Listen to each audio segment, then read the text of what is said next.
música que represente talvez a sua trajetória, né? Lamento Sertanejo fala, fala do estrangeiro de alguma forma, né? Eu quase que não consigo ficar na cidade sem viver contrariado.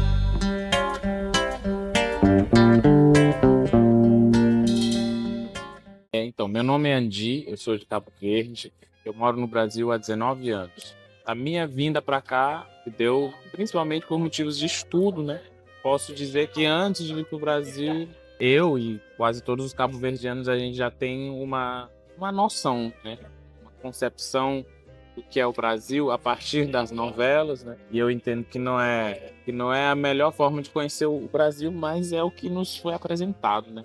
Então muita gente tem um desejo de vir para cá por conta das novelas, né? A forma que é colocado, ser um país muito acolhedor, muito festivo, né? Todo mundo muito tranquilo e tal. Isso é uma percepção que criou-se durante um bom tempo. E a partir disso, minha família, principalmente minha mãe, achou que seria interessante vir para cá. E eu sempre fui um cara muito curioso, e eu gosto de música, e aí a ideia também que o Brasil é um país com muita cultura musical.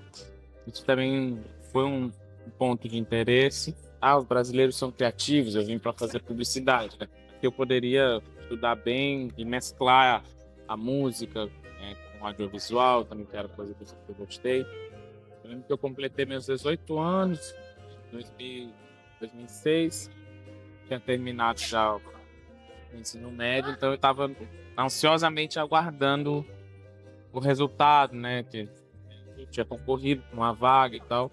O período letivo no Brasil é diferente lá de Cabo Verde, então eu fiquei mais ou menos quase 6 meses esperando para ver. Eu sempre fui uma pessoa, uma criança, adolescente que ficava sempre perto da minha mãe, perto de casa, então eu nunca tinha viajado assim para fora do país, mas eu queria vir, assim, eu tinha certeza que eu precisava fazer esse ritual que pra gente realmente a gente encara dessa maneira, né? O ritual de sair de casa para estudar.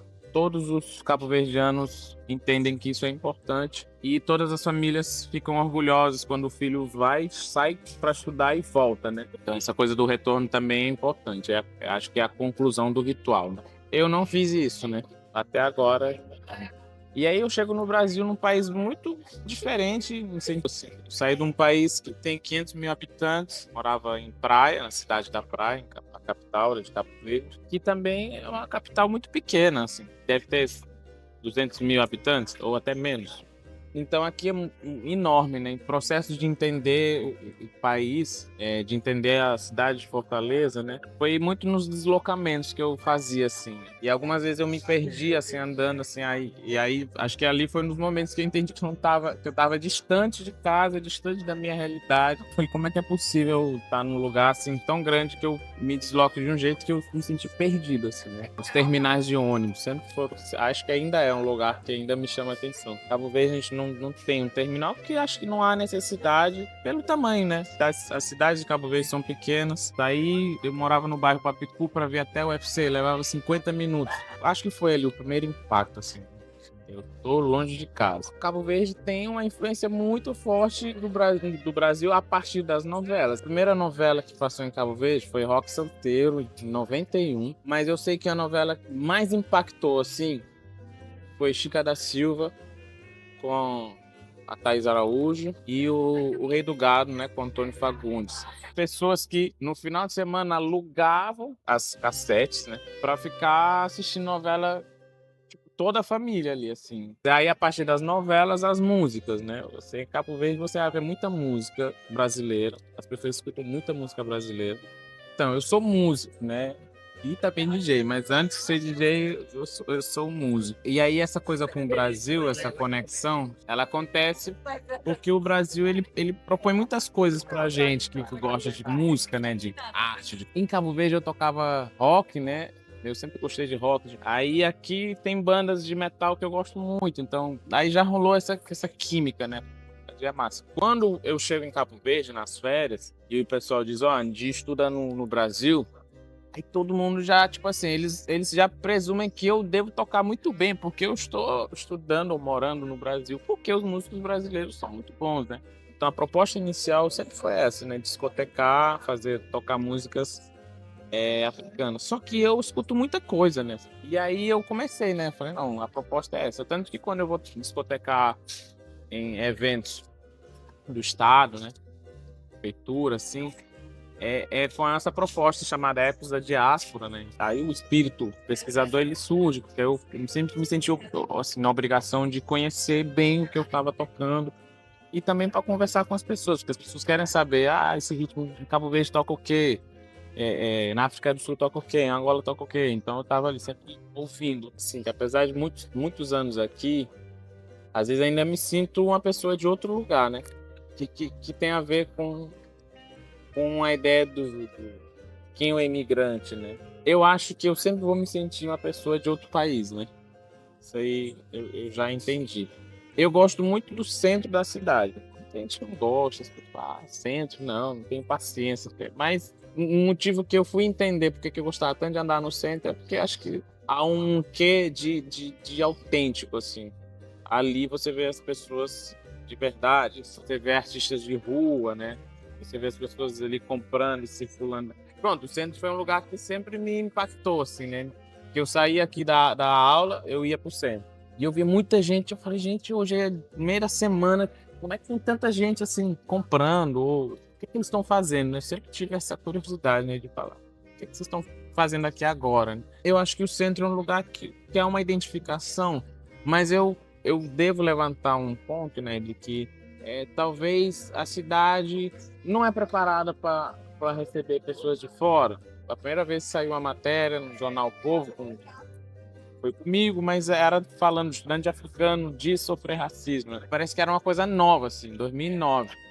Não tinha racismo antes disso aqui em Fortaleza. E aí eu lembro que aquilo gerou um impacto, assim, algumas pessoas não gostaram, porque eu disse que tinha racismo em Fortaleza. Eu gosto de colocar isso, né, que a cidade não foi preparada para receber esses estudantes africanos. E aí, então, às vezes, o lugar que esses estudantes africanos se identificam é onde tem africanos, né? Assim, ou um bar africano, que tem alguns pela cidade, ou então na casa de alguém que o pessoal faz umas festas, assim, só com a comunidade africana. Mas um bairro, né, um local, assim, específico, eu não vejo os africanos com esse movimento. Eu acho que eu me vejo muito, assim, uma pessoa que sempre gostou de circular, e aí o centro, eu me identifico nesse sentido, assim, de ver pessoas reais, né, de ver coisas diferentes, autênticas e tal. Gosto de levar minha filha também para ir comigo no centro, ver coisas, comprar coisas, hein? Mas eu acho que eu ainda não consegui olhar para um local assim e falar assim, eu me vejo, né, ali.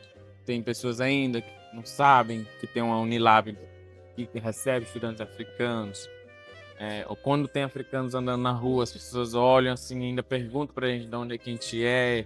Quando fala o país, eles não sabem, acham que é África. África, mas onde é?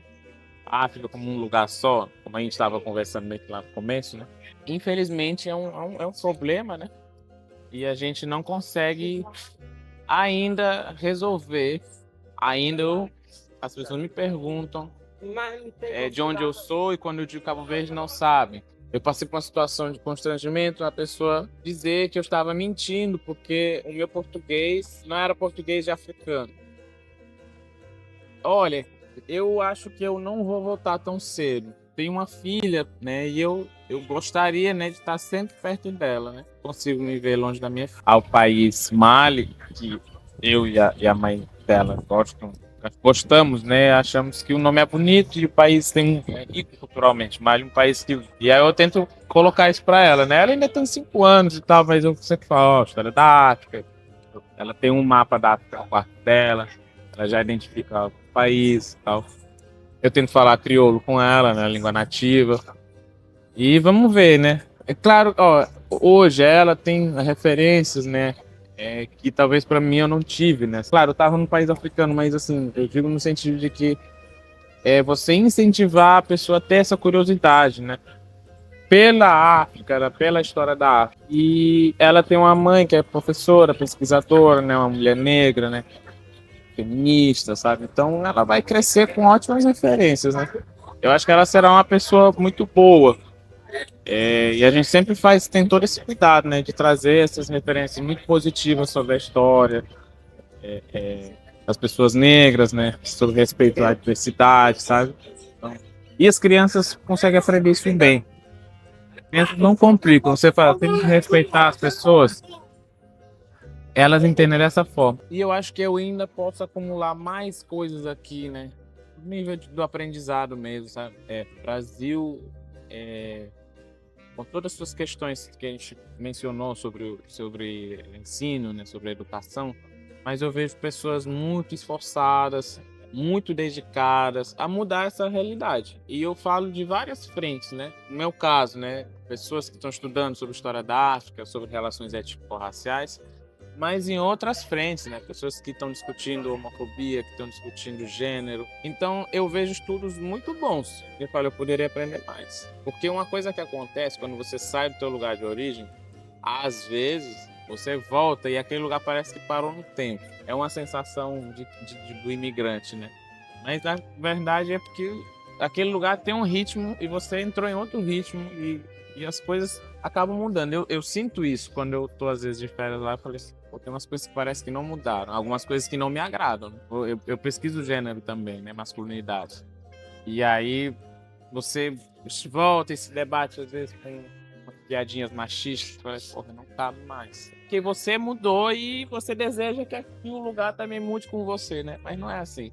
E quem tá lá espera, às vezes, ver aquele Andy que saiu, às vezes, né? Tipo, aquela pessoa que tinha um estilo, um jeito. Mas eu não sou mais aquela pessoa. Essa minha volta sempre é atravessada por isso, né? Como seria assim? Será que você ia se readaptar? Porque eu sou um novo lá. Quando eu vou de férias, né, faz alguns anos que eu não vou. Uma vez chegaram a perguntar se eu era brasileiro, né? Se eu ter falado nada, assim.